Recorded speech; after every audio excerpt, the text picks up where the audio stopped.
Parents में हमारे बिहार के हैं, दरभंगा के, साइंस पढ़ना है, जो हर माँ बाप का सपना होता है कि बेटा साइंस पढ़ लेगा तो पता नहीं क्या कर लेगा। तो हमें ये भी नहीं पता था कि आईएमसी क्या चीज है। पीटीआई में नौकरी मिल गई। एमफिल का जब दूसरा साल चल रहा था तो मेरा बीबीसी में हो गया, वो मधुकर जी ने सिखाया। मान लीजिए कि 20-22 साल के नई नई पत्रकारिता में आ रहे हैं, तो आपको कोई जरूरत नहीं है कि आप इस चक्कर में ना पड़े कि सरोकारी पत्रकारिता करनी है या क्रांतिकारी पत्रकारिता करनी है। उसको आपको एक रिपोर्ट लिखनी है जो कि गरीबों के हित में हो। और मैं आपको चैलेंज देता हूं कि उसमें गरीब शब्द का इस्तेमाल मत कीजिए आप। भाई गुटेनबर्ग पे दुनिया के कम से कम 60,000 किताबें हैं उपलब्ध फ्री में पढ़ने के लिए। अगर हिंदी पत्रकारिता की ही बात है, हिंदी पत्रकारिता का इतिहास भी तो जानिए।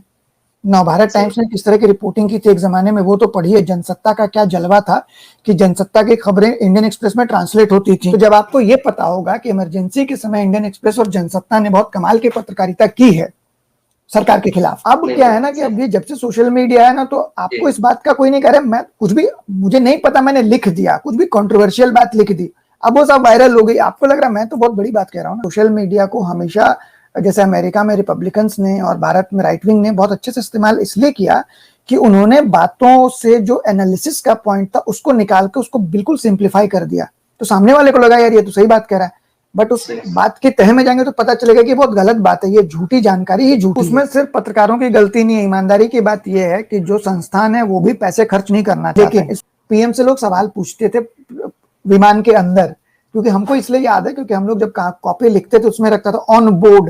बहुत चैलेंजिंग है छोटे शहर में तो पत्रकारिता करना, मतलब लगभग असंभव है। मैं बिल्कुल ईमानदारी से ये बात कह रहा हूँ। और इसलिए जब आप पहले भी कह रहे थे तो मैंने कहा कि ये बहुत चैलेंजिंग सवाल है कि कोई अररिया शहर में या जमशेदपुर में या छोटे शहर में जो पत्रकारिता कर रहा है, जहाँ सैलरीज नहीं है, वो कैसे काम करेगा भाई? वो तो पेडलिंग करेगा नहीं। एक बात तो मान लीजिए कि अगर आपको पत्रकार बनना है तो आपको सोचना पड़ेगा कि भाई आपके पास बहुत अच्छी पत्रकार, ढंग की पत्रकारिता, ईमानदारी वाली पत्रकारिता करनी है तो आपको थोड़ा कष्ट करना पड़ेगा। ये मान लीजिए पूर्णिया हम लोग आ चुके हैं, अररिया होते हुए बाइक से लोगों ने पूर्णिया में 2 पेंटिंग्स की हैं। पत्रकारिता का सबसे पहला और आखिरी उसूल ये है कि आप कुछ भी नहीं है, उसमें से मैं को निकाल दीजिए।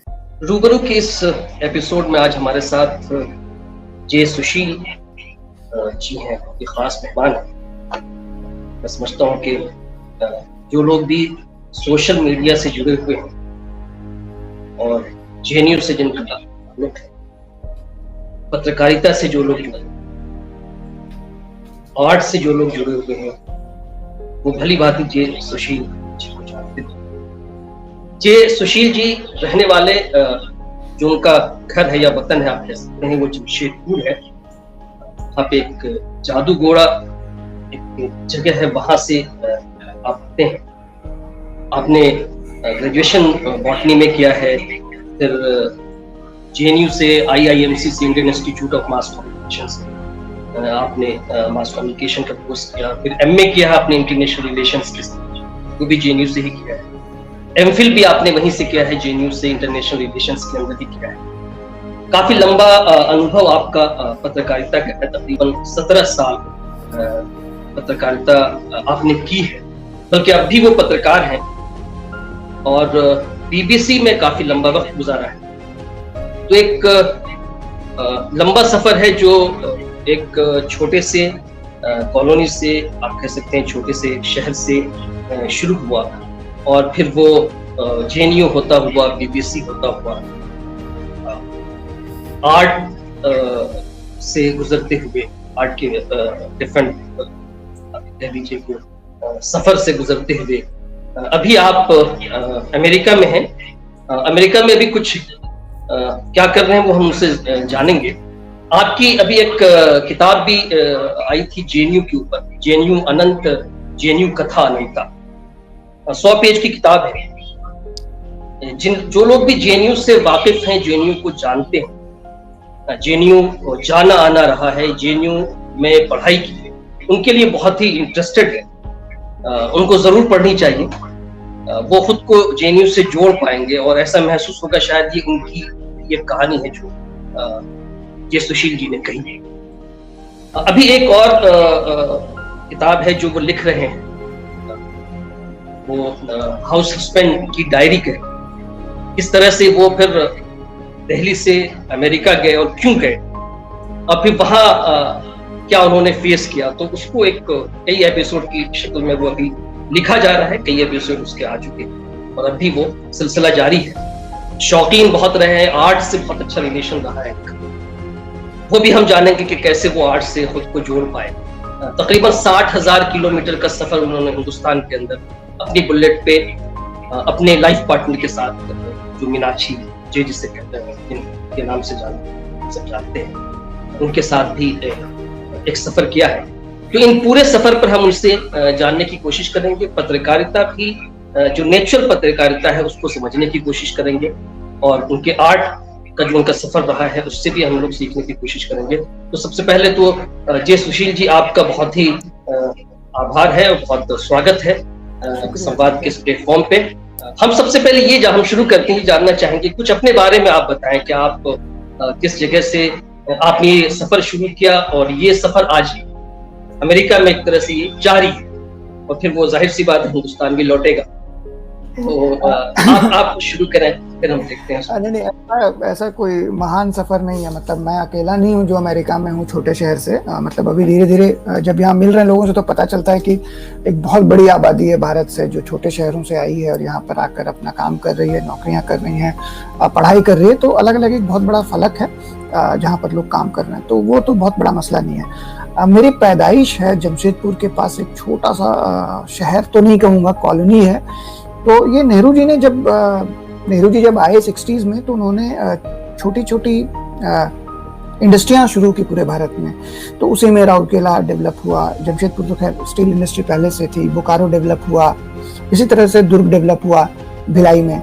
तो वैसे ही समझिए आपके झारखंड में कई सारी छोटी छोटी इंडस्ट्रीज खुली थी। तो उसी में से एक था UCI जो यूरेनियम कॉरपोरेशन है, उसके बगल में कॉपर माइंसेस हैं। तो वहाँ पर पिताजी आए और उन्होंने वहाँ नौकरी शुरू की। तो पेरेंट्स में हमारे बिहार के हैं, दरभंगा के, लेकिन मेरी पैदाइश और मेरे जो भाई बहन हैं उनकी पैदाइश सब जादूगोड़ा में ही हुई। तो हमारी पढ़ाई लिखाई सारा कुछ समझिए कि 12वीं तक वहीं से हुआ। उसके बाद उस दौरान तो बिहार ही था।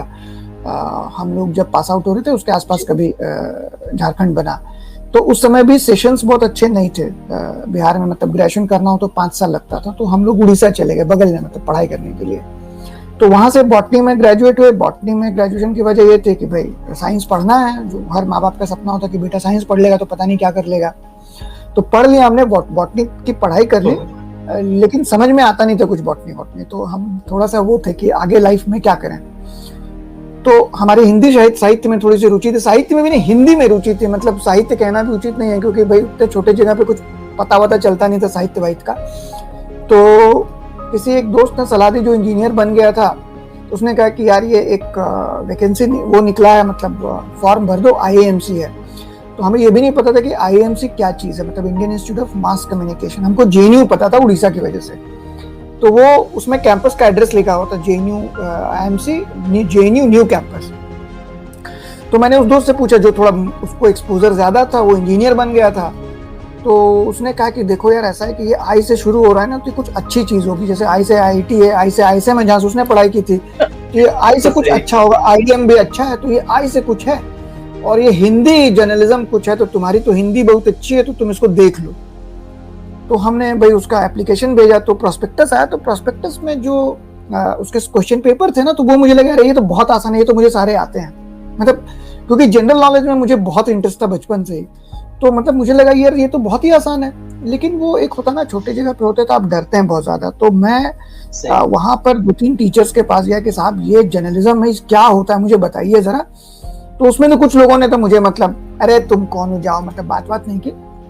लेकिन एक वहीं पे उसी कारखाने में काम करते थे जो एक समय में कभी बंबई में रहे थे। तो उन्होंने हमको कहा कि देखो ये मुझे तो इतना डिटेल में नहीं पता है, लेकिन तुम एक काम करो, अखबार पढ़ना शुरू करो। तो मैंने कहा अखबार तो पढ़ता हूँ मैं। तो बोले बस उसमें जो रिपोर्ट तुमको अच्छी लगे वही जर्नलिज्म है साहब, तो उसको ठीक से पढ़ना शुरू करो। तो मैं अखबार पढ़ता था उस समय भी। मैं टाइम्स ऑफ इंडिया उस समय पढ़ता था, मतलब वो बड़ा अखबार था। और हमारी कॉलोनी में वो अखबार जो है 2 दिन के बाद आता था, क्योंकि हिंदू तो आता ही नहीं था, मतलब हिंदू 3 दिन आता था। तो मैंने वो अखबार पढ़ना शुरू किया। और इंडिया टुडे की हिंदी पत्रिका उस समय लगता था कि बहुत महान पत्रिका है, बाद में पता चला कि बहुत ज्यादा अनुवाद होता है। तो वो सब पढ़ के और हम आ गए IMC में। एग्जाम पास हो गया, इंटरव्यू हो गया, सब हो गया। तो आईएमसी में जब आए तो 9 महीने का कोर्स, तो 9 महीने में बहुत ज़्यादा कुछ सीख पाता नहीं है आदमी, लेकिन हाँ ये एक्सपोजर हुआ कि साहब हम क्या कर सकते हैं। तो तब पहली बार पता चला कि भाई पत्रकारिता में करना क्या होता है, कि लिखना होता है। तो हम समझिए कि इतने अंडर एक्सपोज्ड आए थे दिल्ली। उसके बाद फिर जेएनयू में, चूंकि कैंपस में था आईएमसी, तो जेएनयू के बारे में पता चला। तो उस समय लगा कि यार जेएनयू में पढ़ लेते तो थोड़ा सा दिमाग थोड़ा खुल जाता, थोड़ी कुछ बेहतर हमको समझ बनती लाइफ के बारे में। तो उस चक्कर में फिर हमने अगली बार जेएनयू में अप्लाई किया, तो नहीं हुआ तो और दुख हुआ। तो लगा कि नहीं यार अब तो यहाँ पढ़ना है। तो अगली बार मैंने तैयारी की और अगली बार हो गया। तो वहाँ से मैंने एमए किया इंटरनेशनल रिलेशंस में, और वहीं से फिर मैंने एमफिल भी किया डिप्लोमेसी में पुष्पेश पंत के अंडर।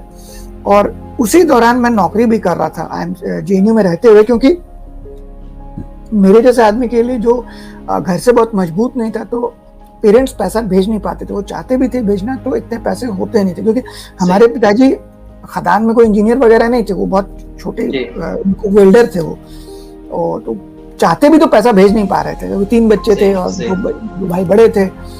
तो उस समय मुझे लगा कि भाई नौकरी करना जरूरी है। तो मैं अनुवाद का काम करता था कुछ, फिर मुझे पीटीआई में नौकरी मिल गई थी।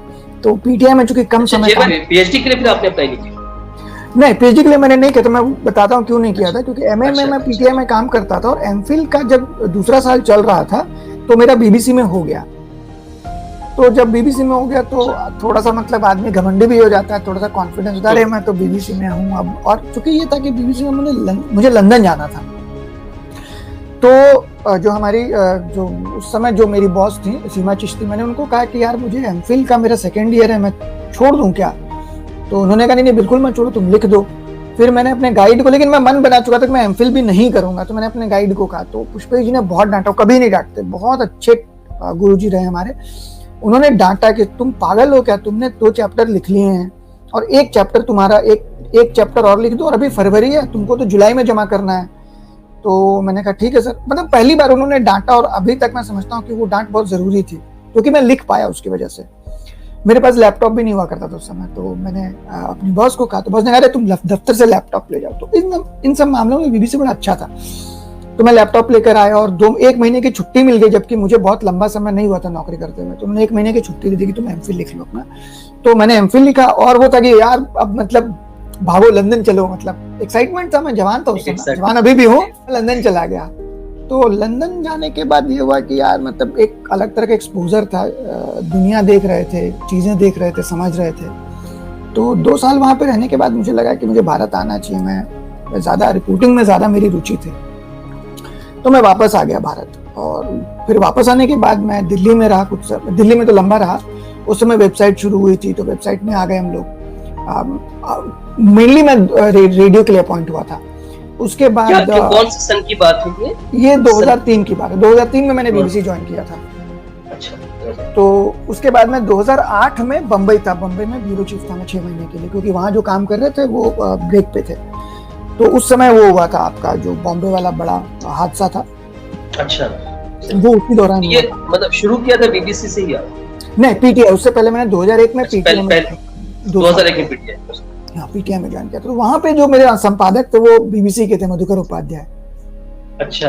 उनसे बहुत सीखा। किताबें पढ़ना उन्होंने बहुत सिखाया। मतलब उन्होंने किताबों के बारे में बात करना, किताबों के बारे में जानना, नई किताबों का एक्सपोजर कैसे होगा, कहाँ से देखेंगे, और उसका इम्पैक्ट क्या पड़ता है आपकी राइटिंग पे, वो मधुकर जी ने सिखाया। तो मैं बहुत लकी था कि मुझे एक अच्छा एडिटर मिला शुरुआती दौर में। उससे पहले मैं एक खराब जगह काम कर चुका था, मैं नाम नहीं लेना चाहता हूँ। तो उसके बाद से थोड़ा मैं डरा हुआ था। तो मैं जेएनयू में था, खुद भी पढ़ रहा था, और मधुकर जी इस बात का बहुत सम्मान करते थे कि मैं जेएनयू में पढ़ाई कर रहा हूँ। तो बहुत रिस्पेक्टफुली बात करते थे, बहुत जिम्मेदारी से समझाते भी थे।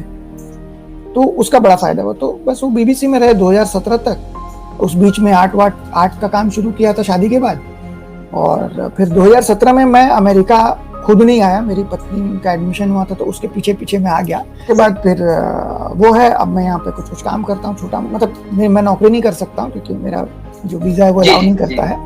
तो मैं अनुवाद का काम करता हूँ। जैसे वो किताब है, जेएनयू वाली किताब आ गई, उसके बाद ये डायरी आ गई, और भी कुछ इधर उधर के काम मैं करता रहता हूँ। तो ब्रॉडली यही है। थोड़ी सी अब हम पीपल की इन्फॉर्मेशन तक लेना चाहेंगे कि ये पत्रकारिता असल में है क्या, उस पर थोड़ी सी बात।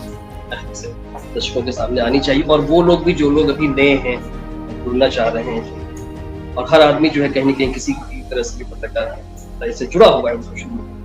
एक तो ये कि निष्पक्ष होना चाहिए या उनका अपना कोई पक्ष होना चाहिए पत्रकारिता में। तो इसमें क्या आपकी क्या राय है? मतलब दो तीन कोई तरह राइट ले रहा है? ये क्या है ना, देखिए दो तीन तरह की बातें। एक तो जो यंग लोग हैं, मतलब जैसे मान लीजिए कि 20-22 साल के नई नई पत्रकारिता में आ रहे हैं, तो आपको कोई जरूरत नहीं है कि आप इस चक्कर में ना पड़े कि सरोकारी पत्रकारिता करनी है या क्रांतिकारी पत्रकारिता करनी है, उसको भूल जाइए। पहले क्या होता है ना कि जैसे मैं पिज्जा का उदाहरण हमेशा देता हूँ कि पिज्जा पहले बेस बनाएंगे, है ना, पिज्जा का एक बेस होगा, उसके बाद उसको पकाएंगे, जब वो निकलेगा उसके बाद उसके आप ऊपर घी लगाएंगे और साथ सलाद लगाएंगे, फिर आप टॉपिंग्स लगाएंगे, फिर उसको सजाएंगे, उसके बाद प्लेट में रखेंगे। तो जो यंग लड़का जो आता है पत्रकारिता करने के लिए, पहले तो यार वो पिज्जा का बेस है वो बेसिकली, तो उसको तो अपने बेस पे ध्यान देना चाहिए। ये जो वैचारिक जो आइडियाज है ना कि क्रांति करनी है साहब, सरोकारी पत्रकारिता करनी है, गरीबों की आवाज उठानी है और ये मतलब महान कुछ काम करना है, वो बेसिकली टॉपिंग्स हैं। वो तब तक आप नहीं कर पाएंगे जब तक आपका बेस मजबूत ना हो। और जब मैं कहता हूँ कि बेस मजबूत हो, उससे मेरा सीधा सिंपल सा बात ये रहता है कि आपको भारतीय राजनीति के बारे में क्या पता है, आपको भारतीय समाज के बारे में क्या पता है, आपको भारत के साहित्य के बारे में क्या पता है, आप जो भी रिपोर्टिंग करना चाहते हैं उसके बारे में आपकी क्या जानकारी है। इसको ऐसे सिंपल देखिए कि कितने लोग हैं जो सोशल मीडिया पे आज मीराबाई चानू के बारे में लोग इतना बकवास कर रहे हैं या लिख रहे हैं, उसमें से कितने लोगों को ओलंपिक शुरू होने से पहले मीराबाई चानू के बारे में पता था। या मैं अगर आज किसी यंग लड़के से पूछूं जिसने मीराबाई चानू पे 4 पोस्ट लिख दिया होगा कि भाई वो जो वेट लिफ्टिंग कैटेगरी है उसका कैसे, उसकी जो प्रक्रिया होती है उसको जरा मुझे समझाओ कि कैसे मेडल मिलता है, आधे से ज्यादा क्या मैं कह रहा हूँ 90% लोग बता नहीं पाएंगे। नहीं बताएगा, सही। तो ये जो बेस है ना वो बहुत जरूरी होता है, क्योंकि मैं समझता हूँ कि एक ही साधे सब सदे। आपने एक चीज को अगर साध लिया है ना तो आप सब कुछ साध लेंगे। अगर आदमी स्पोर्ट्स को ठीक से कवर कर रहा है ना तो भारतीय पॉलिटिक्स को समझ लेगा, अगर जो पॉलिटिक्स कवर कर रहा है वो समाज को समझ लेगा, जो कोई भी एक विषय उठा के अगर अच्छे से रिपोर्ट करता है 3 साल 4 साल तो वो व्यापक स्तर पे समाज को समझता है। दिक्कत ये है हम लोगों की, खास करके यूपी और बिहार के लोगों की, कि वो मानते हैं कि पत्रकारिता में सिर्फ और सिर्फ राजनीति इंपॉर्टेंट है, और राजनीति में भी सिर्फ 3-4 चीजें हैं, जाति और धर्म और साहब पैसा। ये इतनी स्क्यूड समझ है पत्रकारिता को लेके कि उसकी वजह से हम लोग जो भी अखबार देख रहे हैं आजकल या जो भी टीवी देख रहे हैं वो सब असल में उसी तरह की बहुत ही संकुचित मानसिकता की वाली पत्रकारिता है। और दूसरा जो ये पूरा एक जार्गन चल गया सरोकारी पत्रकारिता, गरीबों के बारे में बात करेंगे। अरे भाई पहले आप बात करना तो सीख लीजिए, सही। गरीबों के बारे में तो बाद में ना बात करेंगे। मतलब आप इसको ऐसे देखिए कि आपको एक रिपोर्ट लिखनी है जो कि गरीबों के हित में हो, और मैं आपको चैलेंज देता हूं कि उसमें गरीब शब्द का इस्तेमाल मत कीजिए आप। अच्छा, ठीक है, तो आप सही। ये संभव है ना, ऐसा तो नहीं कि असंभव बात है। आपको तो सबसे पहले उसमें आपको अपनी भाषा ठीक करनी पड़ेगी कि गरीब के पर्यायवाची 50 कितने होंगे, फिर आप उसके हिसाब से रिपोर्ट लिखना शुरू करेंगे, फिर उसमें से आपका सारा बायस निकल जाएगा। लेकिन जो अंडरलेइंग जो आप लिखेंगे वो ज्यादा मजबूत और ज्यादा मारक होगा, क्योंकि मैं हमेशा मानता हूं कि हर बात को डायरेक्ट कहने की जरूरत नहीं होती है। मतलब ये कहना कि ले मशाले चल पड़े देश लोग मेरे गांव के, ये कहने की जरूरत नहीं है। हर आदमी अपनी अपनी मशाल लेके चल रहा भाई, हर आदमी अपने आप को थोड़ा सा बेहतर कर लेगा तो दुनिया बेहतर हो जाएगी। दिस इज इसमें ऐसा महसूस नहीं होता है कि शायद पढ़ने की जो परंपरा थी वो खत्म, लोग पढ़ना नहीं चाहते, बिल्कुल नहीं चाहते हैं पढ़ना, और ये उनको पता नहीं कि क्या पढ़ना है। नहीं, खूब पता है लोगों को। लोग असल में देखिए, जो आदमी फेसबुक पे 4 घंटा बैठ के और कमेंट कर रहा है, वही कमेंट अगर वो वही समय वो गूगल पे ढूंढ ले top Hindi books, top English books और पढ़ ले। भाई गुटेनबर्ग पे दुनिया के कम से कम 60,000 किताबें हैं उपलब्ध फ्री में पढ़ने के लिए। आप ये नहीं कह सकते कि किताबें उपलब्ध नहीं है पढ़ने, किताबें उपलब्ध नहीं। आई एम सॉरी टू से दिस। सही। इंटरनेट आर्काइव पे हजारों किताबें हैं पढ़ने के लिए साहब। आपने तय कर लिया है हिंदी के लोगों ने कि प्रेमचंद पढ़ेंगे और उसके बाद साहब नागार्जुन पढ़ेंगे, थोड़ा बहुत तो रेणु पढ़ लेंगे, और हिंदी साहित्य पढ़ना है तो धूमिल पढ़ लेंगे। अरे भाई आपको अगर हिंदी पत्रकारिता की ही बात है, हिंदी पत्रकारिता का इतिहास भी तो जानिए। नवभारत टाइम्स ने किस तरह की रिपोर्टिंग की थी एक जमाने में, वो तो पढ़िए। जनसत्ता का क्या जलवा था कि जनसत्ता की खबरें इंडियन एक्सप्रेस में ट्रांसलेट होती थी, उन्होंने क्या किया। तो जब आपको ये पता होगा कि इमरजेंसी के समय इंडियन एक्सप्रेस और जनसत्ता ने बहुत कमाल की पत्रकारिता की है सरकार के खिलाफ, तो तब आपको, अगर वो बैकग्राउंड आपको रहेगा तभी तो आपको ये समझ में आएगा ना कि आज के डेट में फिर इंडियन एक्सप्रेस वैसी पत्रकारिता क्यों नहीं कर रहा है। लेकिन अगर आपको ये पता ही नहीं कि एक्सप्रेस ने क्या पत्रकारिता की है, तो आप अभी कैसे बोलेंगे कि एक्सप्रेस अच्छी पत्रकारिता कर रहा है। There has to be some kind of comparison ना, इन्होंने ये पहले किया है अब ये कर रहे हैं। अगर पहले अच्छा किया तो अब या तो उससे अच्छा कर रहे हैं उससे खराब कर रहे हैं। तो ये जो पर्सपेक्टिव है ना, ये लोगों के पता होगा तभी आप कंपेयर भी कर पाएंगे, देख भी पाएंगे, नहीं है सही लोगों दिशा के में पास जा रहे हैं। पर्सपेक्टिव बहुत। इसका मतलब ये है कि पढ़े बगैर जो है, जो लिखने की जो परंपरा शुरू हुई, हर आदमी लिखने की होड़ में एक बात उसको मालूम होती है, पूरा एक पेज वो लिख डालता। तो ये ऑब्वियसली ये खुद एक दिशाहीन है, समझ में नहीं आ रहा। अच्छा, ये भाई ये प्रॉब्लम उनके साथ भी है, ये अभिनेता के साथ भी प्रॉब्लम है, ये राजनेता के साथ भी प्रॉब्लम है, एक आम इंसान के साथ भी प्रॉब्लम है, और पत्रकारिता के साथ भी, पत्रकारों के साथ भी मैसिव, पत्रकारिता के साथ तो बहुत मैसिव प्रॉब्लम है। मतलब मैं क्या कहूँ, मतलब आप समझिए कि पहले जब हम लोगों ने ज्वाइन किया था, और ऐसा नहीं कह रहा हूँ कि मेरा समय बहुत अच्छा था और आज का समय खराब है। हर समय में क्या होता है कि किसी भी क्षेत्र में कुछ लोग अच्छा काम करना चाहते हैं या करते हैं, और बाकी एक बड़ी आबादी होती है जो नहीं करती है। तो मैंने जिन दफ्तरों में काम किया, मैंने कम लोगों को देखा प्रतिशत में जो कि किताबें खरीदते थे। जैसे मेरे दफ्तर में रेहान फजल एक थे, तो वो रेगुलरली हमेशा किताबें खरीदते थे और हमेशा किताबें बताते थे और हमेशा किताबें पढ़ते थे। अच्छा, उस वक्त भी कम लोग थे पढ़ने, उस वक्त भी कम लोग थे। और मैं ये किसी दुर्भावना से, अच्छा ये आज का मसला नहीं है, ये शुरू से बिल्कुल नहीं है। और आज लेकिन ये हुआ कि ज्यादा हो गया। पहले क्या था, जो अज्ञानी लोग थे ना, कि मुझे अगर खबर लिखनी नहीं आती है तो मेरा कॉन्फिडेंस कमजोर रहता था। अच्छा हाँ, वो लिखते भी नहीं थे और ज्यादा बोलते भी नहीं थे।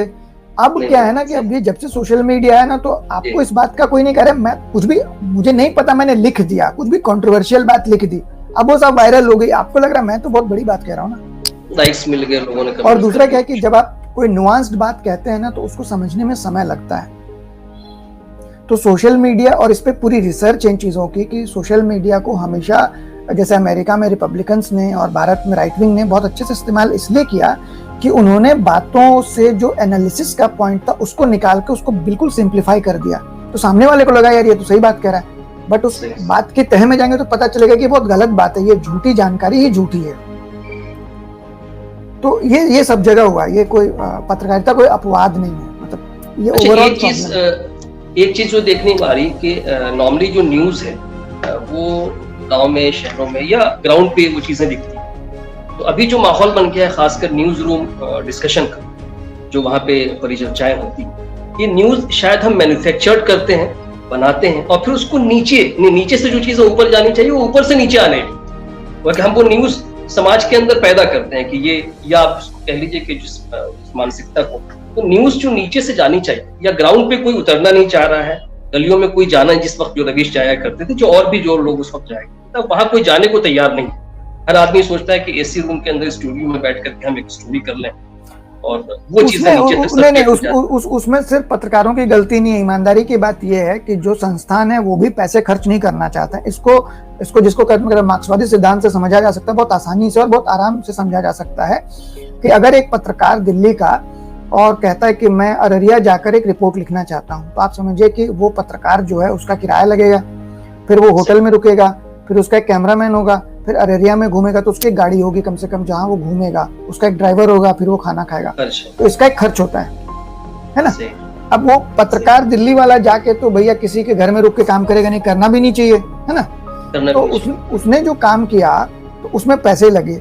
अब समझिए कि यही काम वो क्या करेगा पत्रकार के, भाई फोन किया, आरिफ साहब ये वाला खबर जो इसका जरा बता दीजिए कुछ।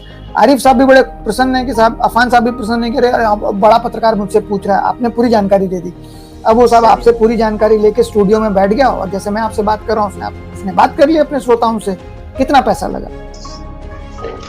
तो ये जो पूरा का पूरा जो मॉनिटरी प्रॉब्लम है, वो एक मेजर पॉइंट है टीवी चैनल के और अखबारों के कवरेज का, कि लोग नहीं कवर करते। अब देखिए एक मजेदार, ये तो शुरू में भी था ना, ये तो शुरू में भी था ना, मतलब कम था अभी एक कम था इसलिए क्योंकि उस समय जो संस्थान बने थे, जैसे जी टीवी है या आज तक है या एनडीटीवी है या स्टार न्यूज, ये बड़े चैनल थे। तो बड़े चैनलों में क्या था कि इन्होंने पैसा लगाया था उस समय, कम चैनल थे, लोग देखते थे, व्यूअरशिप अच्छी थी, एड के पैसे मिलते थे। 2008-9 के बाद जब खूब सारे चैनल आने लगे, जैसे टोटल टीवी, सब टीवी, और ये बिल्डर लोगों ने टीवी चैनल खोलना शुरू कर दिया, तो उसमें क्या हुआ कि भाई उन्होंने तो पैसे लगाने नहीं थे, तो उनकी व्यूअरशिप बढ़ गई साहब, उन्होंने चिल्लाना शुरू किया, व्यूअरशिप बढ़ गई, तो व्यूअरशिप खत्म हो गई ना, बंट गई साहब। अगर 5 चैनल था और 50 हो गए तो बट गई ना पूरी की पूरी, तो सबको दिक्कत होने लगी पैसे की। तो वो एक फैक्टर रहा उसमें, मेजर फैक्टर। आपको सुनाना चाह रहा था, बता रहे मैं भूल गया। हाँ, जैसे देखिए कि पिछले 7-8 साल में क्या हुआ, एक मेजर, मैं आलोचना नहीं कर रहा हूँ मोदी सरकार की, लेकिन एक इंटरेस्टिंग फैसला है, उसको पत्रकारिता के एंगल से कैसे समझेंगे आप, कि मोदी जी जब बाहर जाते हैं तो पहले क्या होता था कि कोई भी पीएम जाता था, उसके साथ एक कंटिंजेंट जाता था पत्रकारों का, हर अखबार से एक पत्रकार, 10-12 पत्रकार जाते थे, रिपोर्ट करते थे। जाहिर है कि जब सरकार आपको ले जा रही है तो आप बहुत ज्यादा क्रिटिकल रिपोर्ट उस समय नहीं लिखेंगे जब आप पीएम के साथ हैं, लेकिन पीएम से लोग सवाल पूछते थे विमान के अंदर, क्योंकि हमको इसलिए याद है क्योंकि हम लोग जब कॉपी लिखते थे उसमें रखता था ऑन बोर्ड एयर बस समथिंग। तो क्या होता था, जब वो रिपोर्टर आ जाता था अपने दौरे से, तो वो एक बहुत ही क्रिटिकल एनालिसिस करता था उस पूरे दौरे का। तो ये आजादी, अरे बिल्कुल आजादी थी इस मामले में। तो और हिंदी का हो चाहे अंग्रेजी का पत्रकार अमेरिका या लंदन या वियतनाम या होनोलुलु अपना पैसा खर्च करके तो नहीं जाएगा ना भाई, नहीं जा सकता है। तो सरकार ले जाती थी और उस समय जब प्रतिनिधिमंडल रहता था तब लोग नहीं लिखते थे उतना क्रिटिकल, तब सिंपल जो रिपोर्ट कर देते थे, लेकिन लौटने के बाद बहुत क्रिटिकल रिपोर्टें लिखी जाती थी। अब ये हुआ कि सरकार ने बंद कर दिया, सरकार किसी पत्रकार को ले ही नहीं जाती है। तो अब संस्थानों के पास इतना पैसा नहीं है साहब कि भैया वो, अच्छा अगर अगर कोई भेज भी देता है मान लीजिए, तो जो प्राइम मिनिस्टर का कंटिंजेंट है उससे एक्सेस ही नहीं है आपको, क्योंकि एक्सेस देंगे नहीं, अलाउड नहीं है। तो वो एक अलग तरह की दिक्कत है। तो वो अब कहाँ से रिपोर्ट करेंगे भाई? अभी देखिए, अभी जो सबसे बड़ा चैलेंज पत्रकारिता के सामने मेरे हिसाब से, जो मैं बात करता हूँ लोगों से, कि मिनिस्ट्रीज में या जो सरकारी महकमे हैं उसमें पत्रकारों को एक्सेस किसी भी तरह का नहीं है। उनको बस अपना हैंड आउट दीजिए और वहां से लिखिए। तो जो लिखना भी चाहता है पत्रकार ना, उसके पास भी जानकारी नहीं है, उसको भैया फेसबुक, ट्विटर और प्रेस रिलीज के अलावा कोई जानकारी नहीं मिल रही, कोई बात तक करने को तैयार नहीं है। तो ये अलग तरह की समस्या है। कहाँ से मिलेगा खबर, कहाँ से मिलेगी भाई? अच्छा, यहाँ पे क्या है कि लोकल लेवल पे जो पत्रकारिता अभी हो रही है, एक तो ये है कि सोशल मीडिया पे लोग कर रहे हैं, यूट्यूबर्स हैं, मोबाइल है उनके पास, और एक जो प्रिंट मीडिया के अंदर है। अब इनके साथ एक प्रॉब्लम ये है कि पत्रकारिता भी है और जीवन यापन एक बड़ा मसला है, और सैलरीज नहीं है इनकी। आप अररिया शहर में बात कर लें, पूर्णिया में बात कर लें, इनके पास बहुत कम पत्रकार हैं जिनको सैलरी मिलती है, और मिलती भी है तो बहुत कम मिलती है।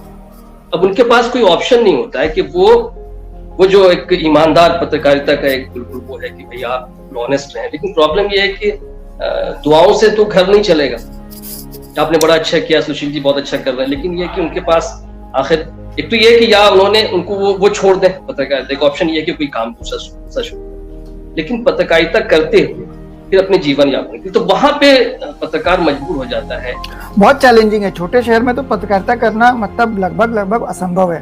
मैं बिल्कुल ईमानदारी से ये बात कह रहा हूँ, और इसलिए जब आप पहले भी कह रहे थे तो मैंने कहा कि ये बहुत चैलेंजिंग सवाल है कि कोई अररिया शहर में या जमशेदपुर में या छोटे शहर में जो पत्रकारिता कर रहा है, जहाँ सैलरीज नहीं है, वो कैसे काम करेगा भाई? वो तो पेडलिंग करेगा न्यूज की ना, भाई मेरी खबर छाप दो तो मैं आपको दे देता हूँ 5,000 रुपए, या पुलिस के खिलाफ कुछ छाप दिया तो भाई या तो पुलिस ने उसको कुछ और जुगाड़ कर दिया कहीं पे, या पुलिस ने आके 10 थप्पड़ लगा दिए। ये तो मैंने देखा हुआ है ना, मतलब मैं जानता हूँ इन चीजों को, क्योंकि जब हम लोग रिपोर्ट करने जाते थे छोटे जगहों पे तो हम लोग किसी स्ट्रिंगर को पकड़ते थे, और बीबीसी का ये रूल था कि भाई आप अगर स्ट्रिंगर से मदद ले रहे हैं तो उसको पे करें, क्योंकि भैया वो अपना समय आपको देगा। तो उसमें मेरा ये अनुभव रहा कि कुछ स्ट्रिंगर्स वाकई बहुत ईमानदारी से काम करते हैं और बहुत गरीब भी हैं, और कुछ स्ट्रिंगर्स जो हैं उन्होंने बस एक लगा लिया स्ट्रिंगर का तमगा और उनकी पेडलिंग अलग तरह से चलती है। तो ये दोनों तरह का, मेरे पास ऐसा कोई मॉडल नहीं है ये बताने के लिए कि साहब आप इसको ऐसे कीजिए वैसे कीजिए, लेकिन मैं आपको एक उदाहरण देता हूँ पटना के एक रिपोर्टर का, उमेश करके एक रिपोर्टर है। उमेश ने क्या किया, कुछ समय उन्होंने काम किया किसी अखबार में दिल्ली या कलकत्ता में, और उसके बाद उन्होंने तय किया कि मैं फ्रीलांसिंग ही करूंगा।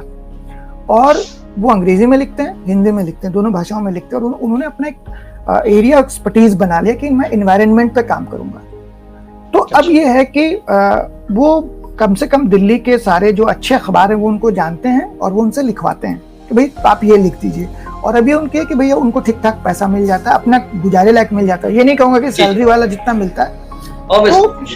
तो ये एक देखिए ये चैलेंजिंग है। एक बात तो मान लीजिए कि अगर आप पत्रकार बनना है तो आपको सोचना पड़ेगा कि भाई आपके पास बहुत अच्छी पत्रकार, ढंग की पत्रकारिता, ईमानदारी वाली पत्रकारिता करनी है तो आपको थोड़ा कष्ट करना पड़ेगा, ये मान लीजिए।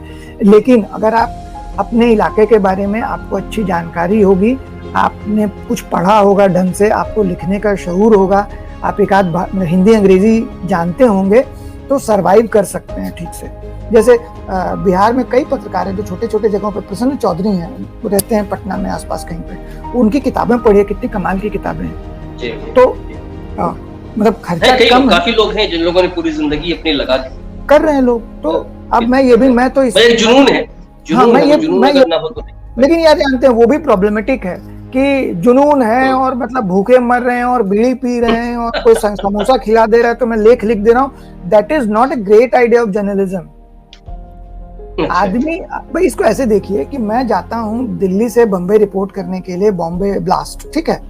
अब आप समझिए इसको अंतर देखिए, छोटे अखबार का और बड़े जगह का क्या अंतर होता है। मैं बीबीसी में काम करता हूँ, मेरे दफ्तर ने मुझे सारी सुविधाएं दी कि तुम जाओ साहब और बढ़िया होटल में रुको, एकदम जो वहां रुको जहाँ पे ब्लास्ट हुआ उसके पास के होटल में रुको।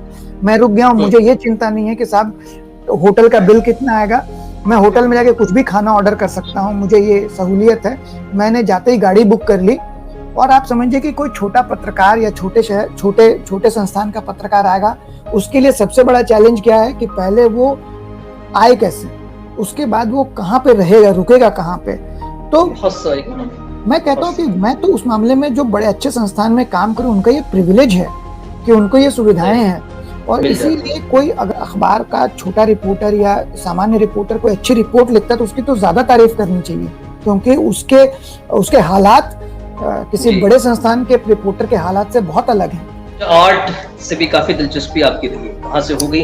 आर्ट से मोहब्बत हो गई या मोहब्बत की वजह से आर्ट से आपकी दिलचस्पी बढ़ी? दोनों। ये सफर, ये 60,000 किलोमीटर आपने बुलेट पे, बिल्कुल शायद ये शादी के जस्ट बाद का नहीं, जस्ट बाद का नहीं था, ये शादी के कुछ समय के बाद का था। तो आर्ट पे हम एक तो ये कि जानना चाहेंगे कि क्या है, तो आर्ट से दिलचस्पी कैसे हुई थी और ये फिर कैसे ये लंबा सफर और फिर पत्रकारिता एक तरफ आर्ट, फिर ये अमेरिका का सफर। आर्ट में रुचि के पीछे एक बहुत बड़ी वजह ये थी कि पत्रकारिता में जो गिरावट आई है, और मैं ये नहीं कह रहा हूँ कि मेरे संस्थान में आई, ओवरऑल एक जो गिरावट आई थी और जो खराब अनुभव होते हैं, उसका एक बहुत बड़ा योगदान था कि मेरी आर्ट में रुचि हुई। और हुआ ये कि शादी के बाद हम लोग घूम रहे थे, मतलब मैंने काफी घूमा होता, लेकिन मीनाक्षी कम घूमी थी, तो हम लोग घूम रहे थे। और 2-3 साल हम जब घूम लिए तो उसके बाद ये समझ में आया कि यार ऐसे घूमने का कोई आनंद ही नहीं है। मतलब आप चूंकि लोकल चीज़ों को जान नहीं पाते हैं, लोगों से आप मिल नहीं पाते हैं, तो हम लोग कुछ ऐसा सोच रहे थे कि ऐसा कुछ काम हो पाए जिसमें घूमने का आनंद आए। और मीनाक्षी उस समय चूंकि जेएनयू से उसने एमए किया था और 1 साल उसने गैप लिया था, तो 1 साल का जो गैप था उसमें मीनाक्षी पहले से पेंट करती थी। तो मैंने कहा देखो तुम अभी यहाँ पे बेकार में बैठ के और परेशान होने से कि एमफिल में नहीं हुआ मेरा, ये नहीं हुआ, तुम जस्ट पेंट करो अपना, तुम तो पेंट करती हो, रिलैक्स करो।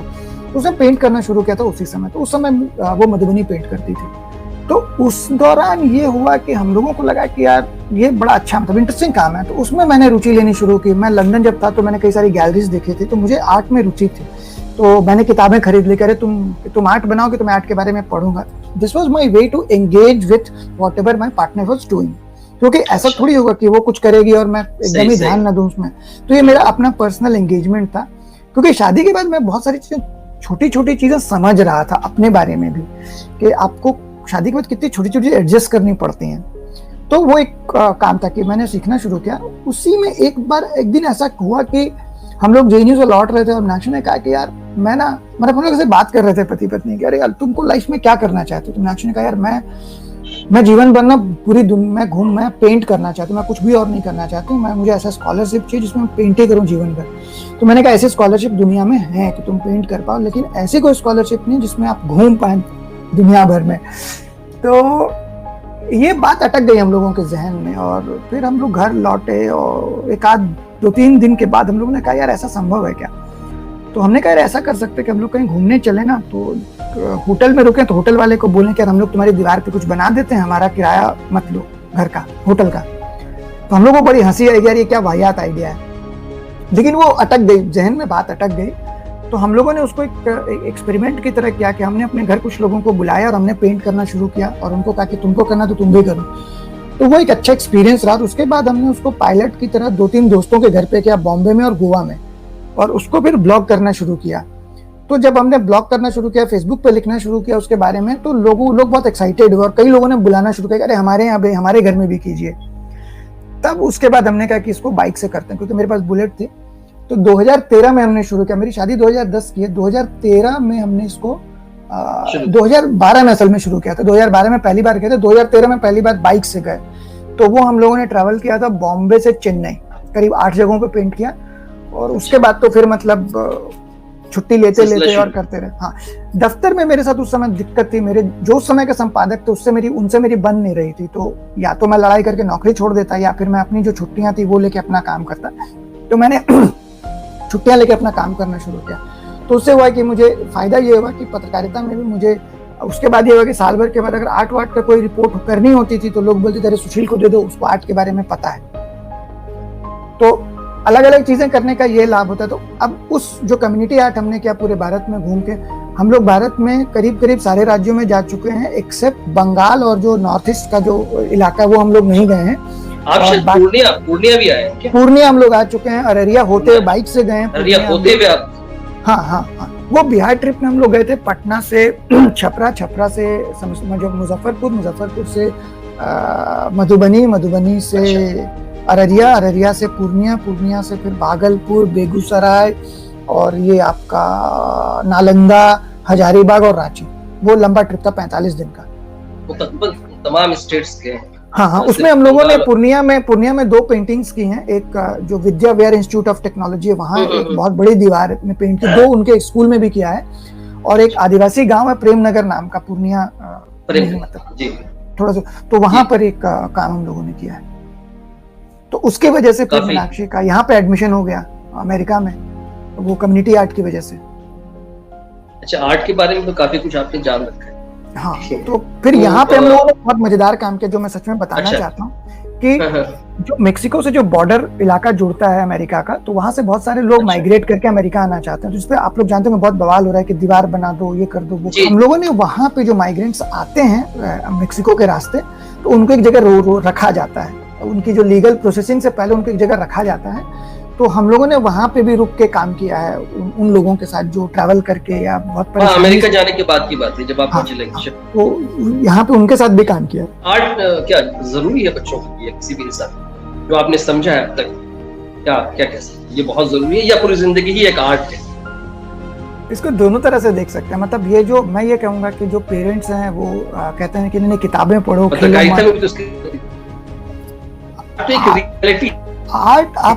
आर्ट आपको असल में ना एक डिफरेंटली सोचने की ताकत देता है।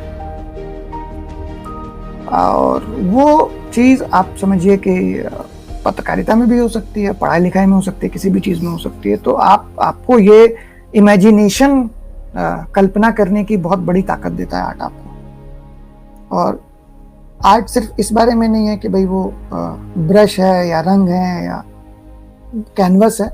आर्ट का दायरा बहुत व्यापक है। आप जो कह रहे हैं दोनों बातें हैं। मतलब बच्चों के लिए भी जरूरी है, बड़ों के लिए भी जरूरी है, लेकिन उसको ऐसे समझा जाए कि आर्ट हमको असल में देता क्या है। आर्ट हमें देता है चीजों को नए तरीके से समझने की एक ताकत देता है। और ये एक सुनने में लग सकता है कि बहुत बड़ी बात है, लेकिन ये सही बात है। होता क्या है, हम दुनिया को बदलते कैसे हैं? हम दुनिया को बदलते हैं कि जो चीज चल रही है उसमें हम कहते हैं कि भाई ये जैसा चल रहा है ये गड़बड़ है, ये गलत है। ये कहने के बाद हम सोचते हैं कि हाँ हमने तो कह दी, आलोचना कर दी साहब, लेकिन अगर ये गलत है तो नया क्या होगा, नया कैसे होगा? तो ये जो रास्ता है वो आपको आर्ट बताता है। क्योंकि क्या है ना, देखिए आर्ट को ऐसे समझिए कि आर्ट सिर्फ कैनवस नहीं है, आर्ट सिर्फ रंग नहीं है। Art is something like you create something new. जैसे आप एक बच्चा पैदा करते हैं तो आर्ट को ऐसे समझ लीजिए कि आप एक नई चीज गढ़ते हैं, एक नया नई नई चीज बनाते हैं आप। तो नई चीज कुछ भी हो सकती है ना, कि किसी ने तो ये नहीं कहा कि भाई पत्तों का रंग हरा होगा, नेचर में है पत्तों का रंग हरा, लेकिन आर्टिस्ट तो पत्ते का रंग लाल भी कर सकता है ना। तो वो जो सिस्टम बना हुआ है, जैसे अभी मैं कहूंगा तो लोग बुरा मानेंगे कि क्या डेमोक्रेसी जो है वो सबसे बढ़िया स्थिति है रूल करने के लिए, तो लोग कहेंगे हाँ वही है, क्योंकि भाई लोगों ने पिछले 300 साल में देखा कि ये डेमोक्रेसी है। लेकिन आप ये समझिए कि क्या 300 साल हमारी मानव सभ्यता के हिसाब से एक बहुत बड़ा पीरियड है? नहीं है। कम से कम 8-9 हजार साल की हमारे सिविलाइजेशन है पूरी दुनिया में, तो उसमें 300 साल बहुत छोटा पीरियड है। तो उससे पहले मोनार्की थी, उससे पहले साहब कुछ और था, उससे पहले कुछ और था। तो इस बात की कोई गारंटी थोड़ी है कि आज से 100 साल के बाद डेमोक्रेसी ही रहेगी। लेकिन हम चूंकि इस समय में रह रहे हैं जब डेमोक्रेसी जो है एक डोमिनेंट फैक्टर है, या डोमिनेंट विचार है, या डोमिनेंट पॉलिटिकल सिस्टम है, तो हम कहते हैं कि साहब ये बहुत अच्छा है, ऐसे ही होना चाहिए कि हर आदमी जो वोट देता है वो सबसे अच्छी व्यवस्था है।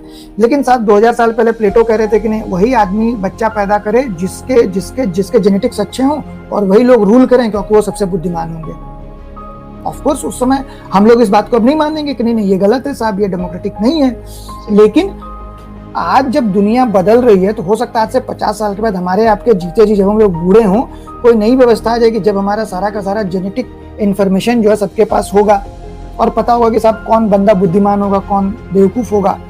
तो ये जो फ्यूचरिस्टिक जो चीजें हैं, इसमें भी क्या बेहतर हो सकता है, क्या ये सही है या क्या ये गलत है, ये आप तब तक नहीं समझ पाएंगे जब तक आप उस बात को लेके इमेजिन नहीं करेंगे, जब तक आप उसको कल्पना नहीं करेंगे और अपनी एक नई दुनिया ऑल्टरनेटिव नहीं बनाएंगे कि साहब ये दुनिया में ये गड़बड़ है, अगर ऐसी दुनिया बन रही है तो ये गड़बड़ है, इसको ठीक करना है। कैसे ठीक होगा, ये हमारा चैलेंज है। तो साइंटिस्ट लोग अपने हिसाब से ठीक करते हैं, पॉलिटिकल लोग अपने हिसाब से करते हैं, आर्टिस्ट लोग अपने हिसाब से करते हैं, लेकिन आर्टिस्ट लोगों का जो इम्पैक्ट होता है वो हम लोगों को पता नहीं चलता है। अब देखिए मैं आपको 2 छोटे छोटे एग्जाम्पल देता हूँ कि कैसे आर्ट इम्पैक्ट करता है हम लोगों को। हम लोग सब देखते हैं कि शांति, पीस शांति का सिंबल है, कबूतर, हमने सफेद कबूतर उड़ा दिए, शांति का सिंबल है। कोई ये नहीं देखता है कि कबूतर का जो सिंबलिज्म है, कबूतर कहाँ से आया है। ये 1940 के आसपास, एग्जैक्ट डेट मैं नहीं बता पाऊंगा, एक कॉन्फ्रेंस हुई थी जिसमें पिकासो भी मेंबर थे लेफ्ट पार्टीज के। तो एक वर्ल्ड पीस जैसा कुछ सम्मेलन हुआ था, तो उसका लोगो बनाने का काम पिकासो को दिया गया। तो पिकासो ने वो लोगो बनाया था जिसमें एक डव पक्षी है, उसके मुंह में एक ग्रीन कलर का पत्ता है। तो यही सिंबल धीरे धीरे धीरे धीरे थोड़ा सा बदलता बदलता बाद में कबूतर जो वो पीस का सिंबल बन गया। हिंदी में कबूतर बोलते हैं, अंग्रेजी में डव है, और पिजन भी चलता है। तो डव कोई दूसरा छोटा सा पक्षी हुआ, कबूतर जैसा है। तो वो पीस का सिंबल ऐसे बना, तो एक आर्टिस्ट का दिया हुआ सिंबल है। तो हमारा जो एस्थेटिक्स है देखने का, हम जो चीजों को, जो पोस्टर्स हम लोग देखते हैं, आप ये मतलब आप लोगों ने भी देखा होगा, जैसे आपको याद होगा कि एक पेंटिंग के साथ 3 कलर साइड में दिखते हैं, है ना। जैसे मैरिलिन मोनरो की फोटो होगी तो नीले ब्लू कलर की होगी स्केच, और उसके ऊपर साइड में ग्रीन और रेड, और ऐसा लगेगा कि साइकेडेलिक सा है, बहुत सारा कलर निकल रहा है। तो ये इतना ज्यादा पॉप आर्ट में पॉपुलर हो गया, और ये सबसे पहले बनाया था एंडी वारहोल ने। उससे पहले किसी ने सोचा नहीं था कि ऐसा भी हो सकता है। और अगले 70 साल में, ये 60s की बात मैं बता रहा हूँ, और आज समझिए कि वो हम लोग उस बात को, उस पेंटिंग के स्टाइल को ऐसे लेते हैं कि अरे ये तो मतलब है, उपलब्ध था। ऐसा नहीं है, वो उपलब्ध नहीं था, वो नया बनाया गया। तो जैसे सोना एक कला है, इस बारे में किसी ने कभी सोचा नहीं था। एंडी वारहोल ने जब उसके पास कैमरा आया 1964 के दशक में, तो एक आदमी को उसने सोते हुए रिकॉर्ड किया 8 घंटे तक, और उसको थियोराइज किया कि भाई सोना क्यों इंपॉर्टेंट है, या तमाम सोने के बारे में।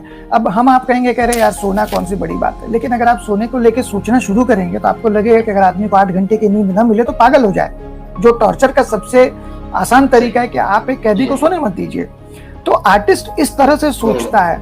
सपनों के बारे में साल्वाडोर डाली का मैसिव काम है कि आपको सपने में चेहरे नहीं याद रहते हैं। आप अगर आर्ट पे कोई देखना चाहे तो यूट्यूब पे एक चैनल है हम लोगों का, आर्टोलॉग के नाम से। उस पे हम लोगों ने पिछले साल पूरे साल भर हर दिन 2-2 मिनट का वीडियो किया के बारे में, छोटा छोटा। तो वहाँ लोग देख सकते हैं चाहे तो। कोई ऐसी बात जो शायद मुझे पूछनी चाहिए थी, मैं पूछ नहीं पाया, रह गया मुझसे, या आप बताना चाहें? मैं तो दो बातें कहूंगा। एक तो थोड़ा सा अपना प्रमोशन करूंगा कि मेरी 2 किताबें हैं, जेएनयू कथा अनंता, तो उसको आप लोग जरूर पढ़ें।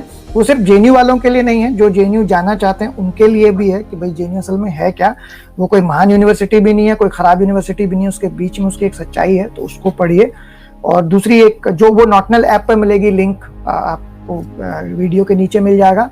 और दूसरी किताब जो बिंज है, वो मैं एक दूसरा बिंज हिंदी पे लिख रहा हूँ, diary of a house husband, तो वो फ्री है, वो आप पढ़ सकते हैं। बिंज के आप डाउनलोड कीजिए और पढ़ लीजिए। जो आपसे पहले बात हुई थी अररिया या वहां पर पत्रकारिता को लेकर या किसी भी चीज को लेकर, मैं एक छोटी सी बात कहना चाहूंगा कि अगर पत्रकारिता करनी है तो थोड़ा सा अपने मन में ये जरूर सोचिए कि पत्रकारिता करने आप आते क्यों हैं। आप कोई प्रभाव बनाने के लिए पत्रकारिता नहीं करते हैं। और पत्रकारिता का सबसे पहला और आखिरी उसूल ये है कि आप कुछ भी नहीं है, उसमें से मैं को निकाल दीजिए। सारा दिक्कत वहां से पहुंचती है कि मैं पत्रकार हूं, मैं यहाँ का पत्रकार, उसको निकाल दीजिए। आपका काम सिर्फ खबर लिखना और उसके बाद पीछे हट जाना है। ये मुश्किल काम होता है। अगर आप वो कर पाएंगे तो आप अच्छे पत्रकार हो जाएंगे। और जाहिर है कि बिना सैलरी के काम करना बड़ा मुश्किल होता है, लेकिन थोड़ा सा एवेन्यूज तलाश करना चाहिए। खुद को लिखना बेहतर कीजिए, कॉन्टेक्स्ट डेवलप कीजिए, कोशिश कीजिए कि अररिया या पटना से बाहर जो वेबसाइट्स हैं उनको अपनी कहानी पिच करें, ईमानदारी से पिच करें कि साहब मैं करना चाहता हूँ। सलाह मांग लें, कोई हिंदुस्तान अखबार में पूछ लें कि साहब मैं लिखना चाहता हूँ, ये मेरा सैंपल है। आपके पास 5-10 लिखा हुआ सैंपल होना चाहिए कि साहब आपने ये लिखा है। उसमें पेपर कटिंग ना भेजें, पेपर कटिंग कोई पढ़ता नहीं है। अपनी एक छोटी सी वेबसाइट बना लें, फ्री में वेबसाइट्स बन जाती हैं, तो अपना काम उस पर डालें। अगर वीडियो करते हैं तो उस पर वीडियोस डालें। यूट्यूब पे वीडियोस करने को मैं बहुत गंभीरता से इसलिए नहीं लेता हूँ क्योंकि आज के डेट में भारत का हर तीसरा आदमी यूट्यूब पे वीडियो कर रहा है, तो उसको थोड़ा अवॉइड करें। अपनी एक वेबसाइट बनाएं जो कि थोड़ी प्रोफेशनल लगे। वेबसाइट्स फ्री में बन जाती हैं आज के डेट में, वर्डप्रेस पे या ब्लॉगस्पॉट पे।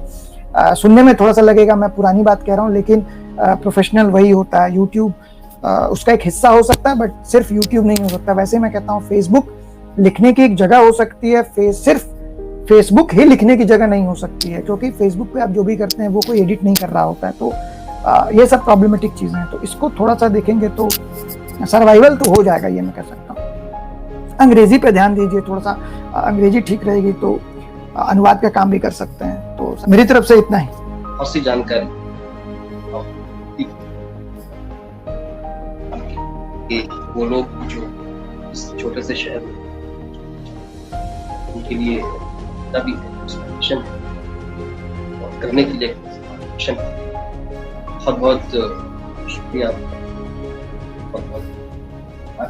हम और ये वादा आखिर में आपसे एक बार आपको जाना है, जब भी आप वापस अमेरिका से लौटे, एक सफर आर्ट के लिए वो करना जरूर। बहुत बहुत धन्यवाद।